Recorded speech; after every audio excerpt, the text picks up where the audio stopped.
Selamat pagi, selamat siang, selamat sore, dan selamat malam untuk teman-teman yang menonton video ini. Perkenalkan, nama saya Rian Permana Putra. Saya berasal dari Fakultas Teknologi Pertanian, jurusan Teknologi Industri Pertanian, Universitas Gadjah Mada. Di sini saya akan sharing sedikit tentang salah satu budidaya yang berkembang di zaman sekarang, apalagi di zaman pandemi ini, yaitu adalah budidaya maggot BSF. Jadi apa itu BSF? Jadi BSF itu kepanjangannya adalah Black Soldier Fly atau dengan nama Indonesia adalah lalat tentara hitam. Yang mana lalat tentara hitam ini merupakan salah satu serangga yang sekarang banyak dipelajari karakteristiknya dan kandungan nutriennya. Lalat ini berasal dari Amerika yang selanjutnya tersebar ke wilayah subtropis dan tropis di dunia, yang mana lalat BSF ini dapat berkembang di Indonesia yang memiliki iklim tropis. Selanjutnya, apa itu maggot BSF? Jadi, maggot BSF ini sebenarnya merupakan larva atau anakan dari lalat BSF itu sendiri, yang mana maggot ini merupakan salah satu larva lalat yang memiliki kandungan protein hewani tinggi sekitar 30-45%. Maggot ini juga memiliki kandungan anti jamur dan antimikroba sehingga apabila dikonsumsi ikan akan tahan terhadap penyakit yang disebabkan oleh bakteri dan jamur. Oleh karena itu, maggot BSF ini sangat cocok dijadikan sebagai pakan alternatif atau pakan tambahan untuk ternak seperti ikan maupun unggas. Kemudian, apa sih keunggulan dari beternak atau budidaya maggot BSF itu sendiri? Jadi keunggulan yang kita dapat ketika kita berternak maggot BSF itu sendiri adalah yang pertama, yang mana protein maggot BSF itu tinggi. Seperti yang saya bilang sebelumnya bahwa memang di dalam maggot BSF itu sendiri terkandung lumayan besar protein, yaitu sekitar 30-45%, yang mana itu sangat baik dijadikan sebagai pakan alternatif untuk ikan maupun unggas. Yang kedua, sangat efektif sebagai pengurai organik. Nah, maggot BSF itu sendiri memiliki atau membutuhkan makanan yaitu berupa sampah organik, yang mana maggot BSF itu sendiri akan dijadikan sebagai pengurai organik dari sampah itu. Rata-rata untuk sehari saja, misalnya untuk budidaya maggot BSF ini dapat mengurai sampah itu sekitar 7-8 kilo per harinya. Yang ketiga itu bernilai ekonomis. Nah, maggot itu sendiri sekarang sudah banyak dijadikan sebagai pakan dari unggas dan ikan. Bahkan Indonesia sendiri itu membatasi untuk mengimpor pakan ternak unggas maupun ikan, yang mana kemudian disubstitusi atau diganti dengan maggot BSF itu sendiri. Artinya apa? Artinya memang maggot BSF ini memiliki nilai ekonomis. Untuk di pasaran sekarang saja maggot ini berkisar harga antara 6.000 sampai 10.000 per kilonya. Yang keempat itu mudah dibudidayakan.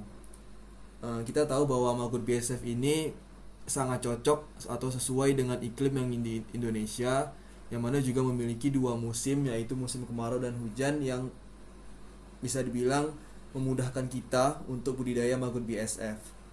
Yang kedua itu untuk beternak maggot BSF itu sendiri tidak perlu sekolah yang tinggi, hanya beberapa ilmu-ilmu dasar yang kita perlukan untuk berternak maggot BSF. Dan juga sekarang di berbagai sumber seperti YouTube sudah banyak pengetahuan tentang beternak atau budidaya maggot BSF itu sendiri. Yang terakhir itu ada kesehatan. Dengan konsumsi sampah organik dari maggot BSF itu sendiri, artinya sampah-sampah yang ada di sekitar kita itu akan mudah untuk dihilangkan atau diuraikan, yang mana kita tahu bahwa sampah itu merupakan tempat atau ladang penyakit bagi kita sendiri. Dengan adanya maggot BSF ini, pengurangan sampah terjadi, kemudian itu akan berdampak kepada kita, yang mana kesehatan kita juga terjaga seperti itu. Selanjutnya, saya akan menjelaskan siklus hidup dari lalat BSF itu sendiri. Jadi, lalat BSF itu sendiri, khususnya lalat dewasa, itu memiliki umur yang bisa dibilang pendek, yaitu sekitar 7-14 hari paling lama, yang mana lalat dewasa betinanya itu akan mati pada saat lalat dewasanya bertelur, sedangkan untuk lalat BSF jantannya itu akan mati setelah dia kawin. Nah, setelah dia kawin, kemudian lalat BSF betina itu akan bertelur, yang mana telurnya ini akan menjadi larva itu selama 4 hari.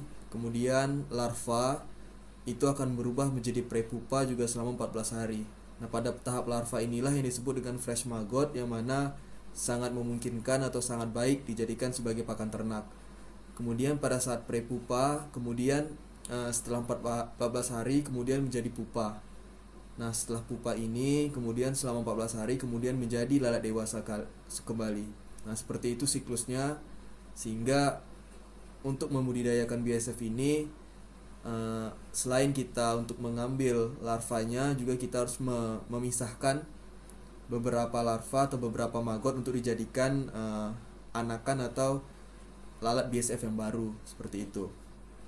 Untuk lingkungan optimalnya sendiri itu untuk budidaya BSF ini pada suhu 27-37 derajat Celcius, yang mana artinya suhu ini sangat cocok diaplikasikan atau yang ada di desa Siboro itu sendiri. Yang kedua itu kelembapan 60-90%. Yang ketiga itu sinar matahari langsung. Sinar matahari langsung ini memang sangat diperlukan untuk lalat BSF itu untuk dapat kawin, karena lalat BSF itu pada dasarnya untuk kawin membutuhkan sinar matahari langsung ke lalat BSF itu atau ke kandang lalat BSF itu sendiri. Selanjutnya saya akan menjelaskan tahapan-tahapan untuk budidaya maggot BSF. Jadi untuk melakukan budidaya maggot BSF itu harus memperhatikan beberapa hal. Salah satunya pertama adalah pembuatan mikroorganisme lokal atau yang biasa disebut dengan MOL. Jadi mikroorganisme lokal ini berfungsi sebagai penambah nutrisi yang kemudian dicampurkan ke pakan dari maggot BSF itu sendiri, agar maggot BSF itu dapat memiliki pakan yang memiliki nutrisi yang tinggi. Selain itu, mikroorganisme lokal ini juga dijadikan sebagai pemancing untuk lalat BSF betina bertelur di tempat yang diberikan mikroorganisme lokal. Nah, untuk pembuatan mikroorganisme lokal itu sendiri berbagai macam caranya.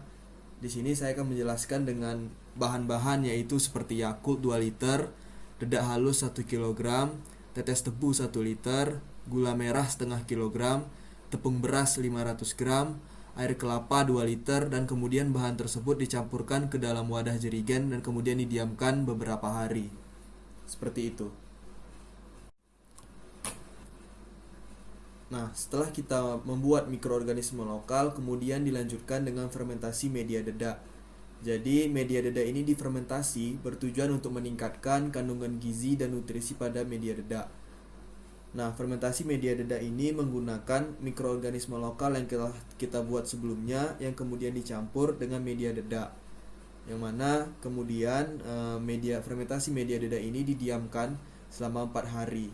Nah, kegunaan dari fermentasi media dedak ini digunakan sebagai pakan langsung dari maggot itu sendiri, kemudian juga dijadikan sebagai pemancing telur lalat BSF, karena biasanya lalat betina itu akan mau bertelur di suatu tempat yang memiliki bau yang khas. Salah satunya adalah fermentasi media dedak itu sendiri. Selanjutnya, saya akan menjelaskan pembuatan pakan sampah organik. Pakan sampah organik ini akan digunakan sebagai pakan dari maggot BSF itu sendiri pada saat proses pembesaran. Nah, pakan sampah organik ini akan dicampur dengan fermentasi media dedak yang telah kita buat sebelumnya. Pakan sampah organik ini untuk pembuatannya sangat simpel, yaitu dengan cara limbah pasar yang bersifat dedaunan maupun limbah pasar yang bersifat daging kemudian digiling halus. Nah, limbah pasar yang bersifat dedaunan ini bentuk fisiknya itu memang seperti daun. Contohnya itu adalah sawi, kol, sawi putih dan sebagainya. Namun limbah pasar yang bersifat dedaunan ini kurang disukai karena akan berpotensi menimbulkan bau yang sangat busuk. Nah, untuk limbah pasar yang bersifat daging itu bentuk fisiknya adalah sayuran yang mempunyai daging atau buah. Contohnya itu adalah mentimun, labu, ubi-ubian, wortel, terong, dan sebagainya. Setelah kita membuat pakan dari maggot BSF serta pemancing dari maggot BSF, kemudian kita dapat membuat kandang maggot BSF itu sendiri. Nah, untuk pembuatan kandang itu ada dua, yaitu kandang insektarium dan kandang larvarium. Nah, kandang insektarium ini akan berfungsi sebagai tempat tinggal atau tempat budidaya BSF itu, dan juga sebagai tempat prepupa yang akan berubah menjadi lalat BSF dan tempat bertelur dari BSF itu. Nah, untuk kandang insektarium ini bisa dilihat itu disekelilingi oleh waring. Nah, waring ini akan berfungsi sebagai mencegah lalat BSF itu keluar dan juga dapat mencegah makhluk hidup jenis lain atau lalat jenis lain untuk masuk ke kandang lalat BSF dan bertelur. Nah, plastik UV yang bersifat transparan itu akan mempermudah cahaya matahari itu dapat masuk ke dalam kandang BSF yang mana akan membantu proses kawin dari lalat BSF. Kemudian ada rak prepupa sebagai tempat prepupa yang mana akan berubah menjadi lalat BSF. Nah, rak prepupa ini biasanya didesain agar gelap untuk mempermudah atau memperlancar prepupa berubah menjadi lalat BSF. Kemudian ada media bertelur, di mana media bertelur ini akan digunakan lalat BSF betina untuk meletakkan telurnya. Dan kemudian yang terakhir ada tanaman. Nah, tanaman ini digunakan sebagai tempat hinggap dari lalat BSF itu sendiri. Nah, selanjutnya ada kandang larvarium, yang mana di sebelah kiri dari layar itu sebenarnya berisi larva-larva pembesaran dari maggot BSF. Nah, di larvarium ini akan berisi biopon-biopon sebagai tempat pembesaran dari maggot BSF. Seperti itu. Nah, untuk pembuatan wadah bertelur dari black swordtail fly ini seperti ada di gambar PPT, bisa dilihat bahwa untuk wadah bertelurnya itu bisa dibilang unik, yaitu menggunakan kayu atau bisa menggunakan kardus, yang mana di antara satu kayu dengan kayu yang lain itu terdapat space atau terdapat jarak atau sela-sela, yang mana sela-sela tersebutlah yang digunakan lalat BSF betina untuk meletakkan telur-telurnya. Jadi wadah bertelur ini diletakkan di atas media dedak hasil fermentasi yang kemudian dibiarkan selama 2 hari di dalam kandang lalat BSF yang kemudian bisa kita panen setelah itu. Nah, ini wujud dari pemanenan dari telur lalat black soldier fly itu bisa dilihat di gambar bahwa warna telur dari black soldier fly ini adalah berwarna kuning keemasan. Yang kemudian di sebelah kanan gambar itu bisa dilihat terdapat proses pengumpulan telur black soldier fly yang mana menggunakan benda yang tumpul seperti bagian belakang dari pisau. Seperti yang saya bilang juga bahwa lalat BSF betina itu akan meletakkan telurnya di wadah atau di sela-sela dari wadah tempat bertelurnya itu. Setelah telur lalat BSF dipanen, kemudian diletakkan di atas meja penetasan yang berisi fermentasi dedak serta sampah organik. Setelah menetas selama 3 hari, kemudian larva kecil dari hasil penetasan kemudian diletakkan di media pembesaran seperti gambar yang tertera di PPT. Nah, media pembesaran tersebutlah yang diberi nama biopon, yang mana berisi pakan dari maggot BSF, yakni sampah organik dan fermentasi dedak. Biopon ini bisa dilihat di gambar dirancang memiliki kemiringan pada bagian samping yang berfungsi untuk mempermudah larva maggot bermigrasi ke tempat yang kering ketika berubah menjadi prepupa. Nah, tempat yang kering itulah yang akan dijadikan sebagai tempat panen prepupa. Nah, selanjutnya saya akan menjelaskan tentang manfaat budidaya maggot BSF. Manfaat budidaya maggot BSF itu sendiri, yang pertama adalah sebagai pupuk untuk tanaman. Nah, pupuk ini diperoleh dari limbah yang dihasilkan oleh pakan dari maggot saat pembesaran di biopon. Nah, limbah pakan tersebut digunakan sebagai pupuk karena memiliki kandungan unsur hara yang sangat tinggi. Yang kedua adalah sebagai pengurai sampah organik. Dengan kita melakukan budidaya maggot BSF yang mana memerlukan sampah organik sebagai pakannya, itu artinya kita dapat sekaligus mengurangi penumpukan sampah organik yang ada di lingkungan kita sendiri. Dan yang terakhir adalah sebagai pakan alternatif untuk ternak unggas dan ikan. Nah, di masa pandemi ini banyak sekali peternak yang keberatan untuk menggunakan pakan ternak pada umumnya yang digunakan karena ingin menutupi kos atau biaya yang besar dikarenakan kondisi pandemi sekarang. Untuk itulah maggot ini dapat digunakan sebagai pakan alternatif yang harganya jauh lebih rendah daripada pakan ikan atau unggas pada umumnya. Baiklah, untuk memperjelas pengenalan budidaya maggot BSF, saya akan menayangkan video yang berisi tentang budidaya maggot BSF dari awal hingga akhir. Nah, video ini saya ambil dari channel Pusat Inovasi Teknologi Universitas Gadjah Mada. UV yang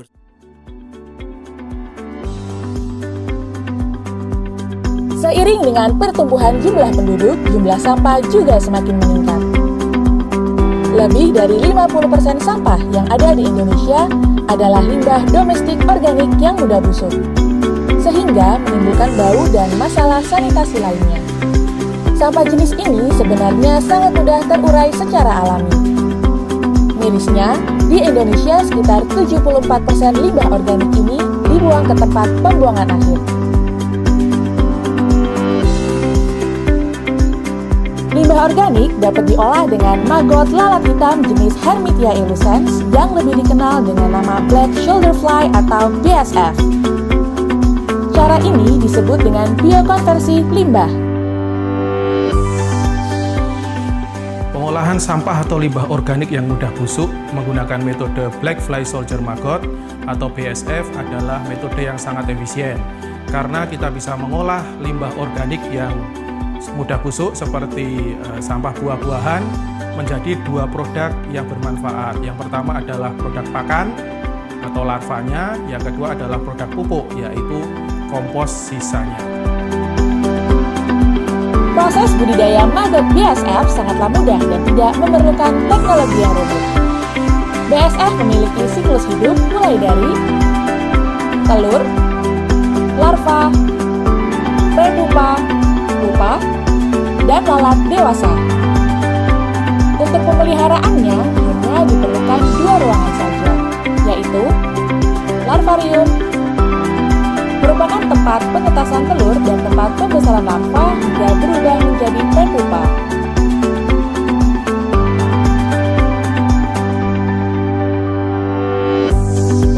Insektarium berisi ruang gelap untuk penetasan prepupa, pemeliharaan lalat dewasa, dan tempat untuk lalat hitam meletakkan telurnya.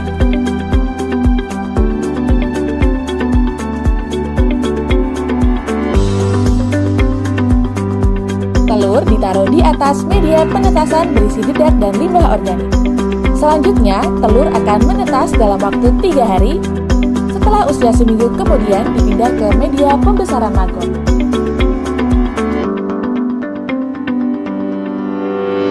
Maggot mencapai ukuran dewasa sekitar 3-4 minggu. Pada usia ini, 90% maggot BSF dapat dipanen dan 10% didiamkan untuk melanjutkan siklus. Setelahnya, maggot akan berubah menjadi prepupa dan bermigrasi ke tempat yang lebih kering dan gelap. Prepupa selanjutnya dimasukkan ke dalam ruang gelap sehingga berubah menjadi pupa dan menetas menjadi lalat dewasa. Lalat dewasa dipelihara di insektarium yang terang dan disemprot dengan air yang sudah dicampur molase 1 hari sekali. Di dalamnya ditaruh aegis untuk tempat bertelur. Aegis dapat dibuat dari papan kayu yang disusun, karton, maupun biobal. Demikian seterusnya hingga siklus terulang kembali. Selain maggot, lalat yang telah mati serta cangkang pupa juga dapat digunakan sebagai pakan ternak. Untuk menyebarluaskan manfaat budidaya BSF, dilaksanakan pengabdian kepada masyarakat melalui hibah penerapan teknologi tepat guna dari Direktorat Pengabdian kepada Masyarakat UGM di Dusun Keronggahan Trihanggo, Sleman, bersama dengan Rumah Sakit Akademik UGM. Manfaat dari maggot atau kita budidaya BSF Black Soldier Fly ini sangat luar biasa, karena nanti akan menghasilkan maggot, di mana maggot itu bisa dipakai untuk pakan ternak, pakan ikan, kemudian juga untuk unggas dan sebagainya. Itu sangat bagus. Selain itu dari bekas maggot atau kasgot bisa dipakai untuk pupuk segala macam tanaman dan hasilnya sangat subur, luar biasa. Teknologi pemanfaatan limbah organik dengan menggunakan bantuan Black Soldier Fly terbukti sudah menjadi alternatif pemanfaatan limbah yang efisien, ramah lingkungan, serta bernilai ekonomis. Diharapkan ke depan teknologi ini dapat diduplikasi oleh padukuhan atau desa-desa lain di Yogyakarta pada khususnya atau di Indonesia pada umumnya, sehingga pemanfaatan limbah lebih optimal.